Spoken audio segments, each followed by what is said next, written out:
It is my honor and privilege to introduce to you tonight's keynote speaker, Mr. David Byrd. David Byrd is a 1970 graduate of Pocomoke High School, a 1974 graduate of Salisbury State College with a degree in physical education. David then graduated from Salisbury State College again with a master's degree in administration and supervision in 1977. Mr. Byrd began his career at Berlin Middle School before returning home to Pocomoke High School to serve as a teacher, coach, and athletic director. During his time as a coach, he won a state title in basketball in 2002, and he also led the athletic program here at Pocomoke High School to the most state titles of any 1A school in the state of Maryland. When I began working at Pocomoke High School several years ago, there were a few families that I knew would be important to get to know while I was here. The Byrds, the Buchanans, the Butlers. Of course, that list includes Susan Byrd Pusey.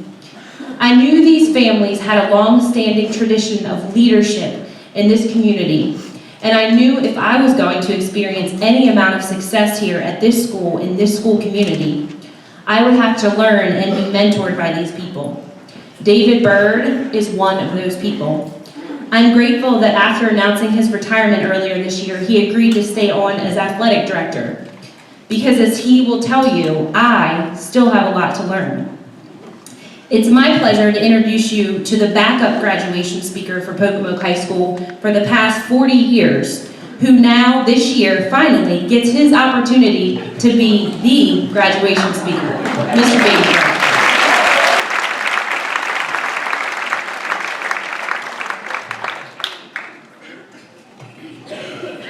Thank you, everyone. Mr. Taylor, Board of Education members, Dr. Wallace, Pocomoke staff, and my colleagues, and of course, the most important people we have here tonight, and that's the class of 2017.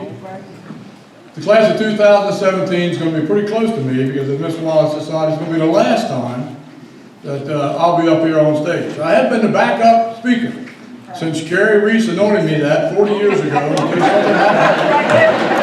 just in case something happened to the speaker, then I was always prepared to come up. But that has never happened, thank goodness. And tonight, I'm here to pass a little experience on to the class of 2017. And I'm speaking mostly to this class. I thought I would do a locker room speech, but I cut that off, or my wife cut that off, because that might be just a touch rough. I'm not here to preach to this class, or holler at them to stay off the gym floor, but only to tell them of some experiences that I've had, because whatever they have done, I've done. And I will be straight and quick and forward with 5 quick points. First of all, we need to be happy. Live, laugh, love. That has to happen. I'm going to steal a few words from Little Big Town, which is appropriate for Pocomoke City. And that is, happy people don't cheat. Happy people don't lie. Happy people don't hold a grudge and never criticize. Happy people don't hate. Happy people don't steal. Happy people don't fail. Happy people just learn. They just wait their turn. They've always got a handout for somebody. They always have $1 to spare. And they know the golden rule.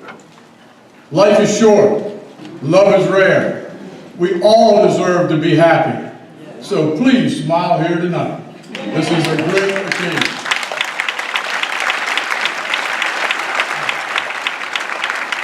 Number 2 to this class, you have to have faith in something.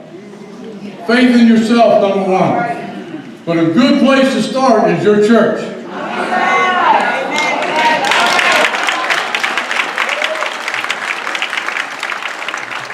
I first became a teacher at Pocomoke High School, there was this round old guy at Salem Methodist Church named Reverend Tom Wall. Some of you probably know him in this audience. And Reverend Wall and I became good friends.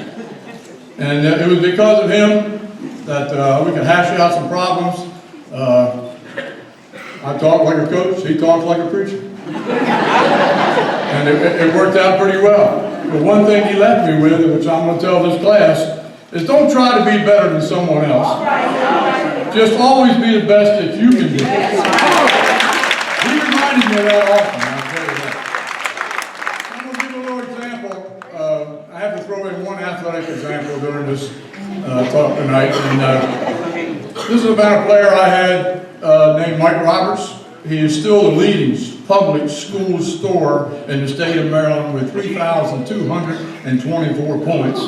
Played 4 years for me. We were playing James N. Bennett one night in the old gym, and it was a close game for the half.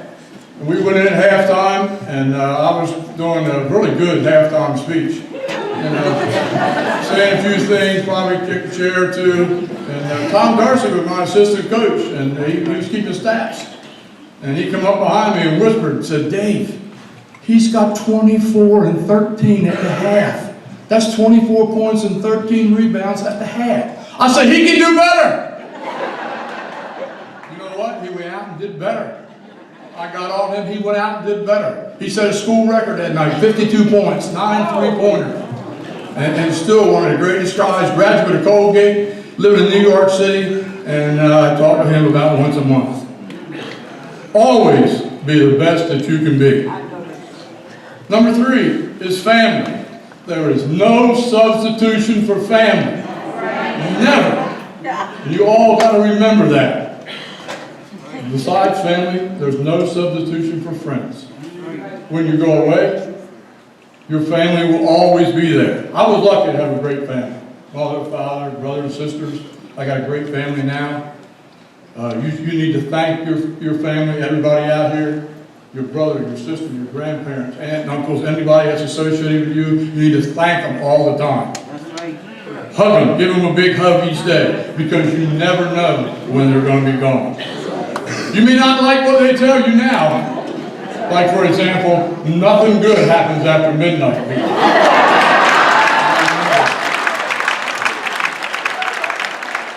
But they will always be there for you. When you go to college, when you go to the workforce, they will always be there, whether it's today or 30 years from now. But most importantly about family, when you all grow up, decide what to do, you need to find a great partner. I got a partner that put with me for 45 years. 45 years in office. And she put me through college. She let me go hunting, fishing, play sports, and coach.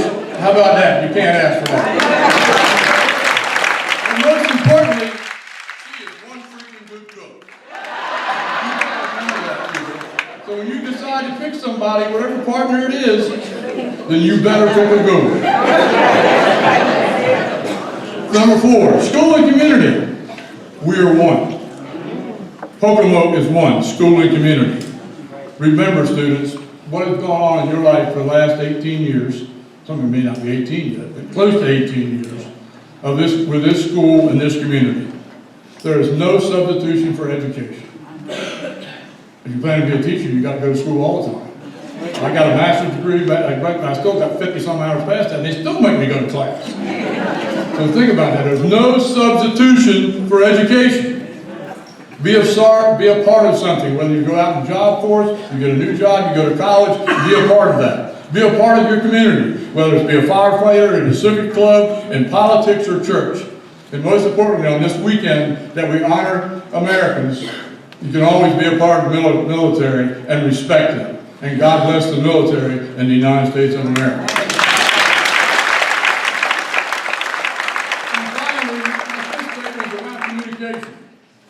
In this day and time, computers, iPhones, social media, text, it's a wonderful thing. I love it. I can FaceTime my grandkids anytime I want. They all got phones. So wherever they are, they're FaceTiming me or taking pictures of me and then putting them on Facebook or etc. But because of that, one thing has happened. And I think the students of the day need to know this. The media and the new technologies of today have taken away the ability of face-to-face talking with everybody. I got one other story to tell you this face-to-face and why I'm up here today, and it's because of Pocomoke High School. In 1969, there's a guy named Jerry Shoemate. I miss him a lot. We had a class of 25 boys. I don't know how the guidance department worked that out. We had a class of 25 boys. It was in a speech class. We don't offer that here now. It was in a speech class.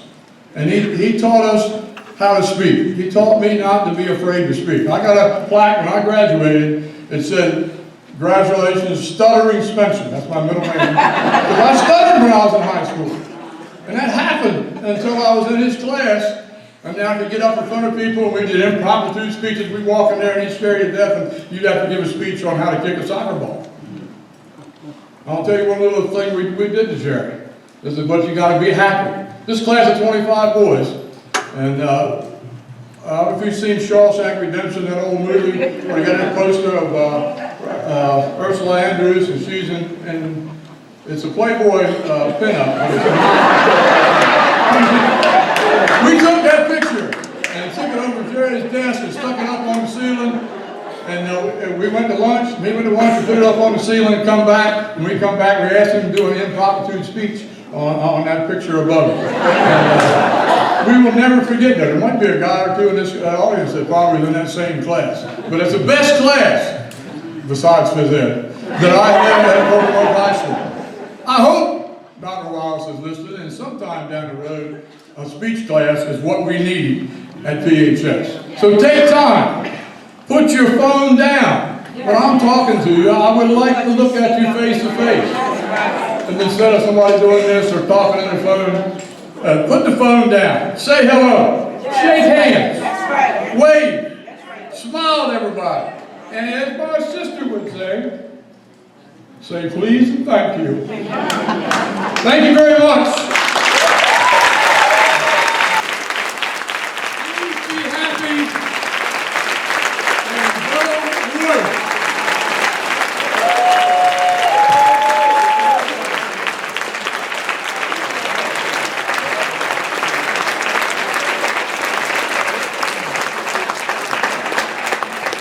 Saved that for 40 years, and it was pretty good, don't you think? Mr. Byrd and I have had conversations, because I think he missed his calling, because I think he could have been a Baptist minister. As I listened to him tonight, I think he could have missed his calling, minus the magazine part.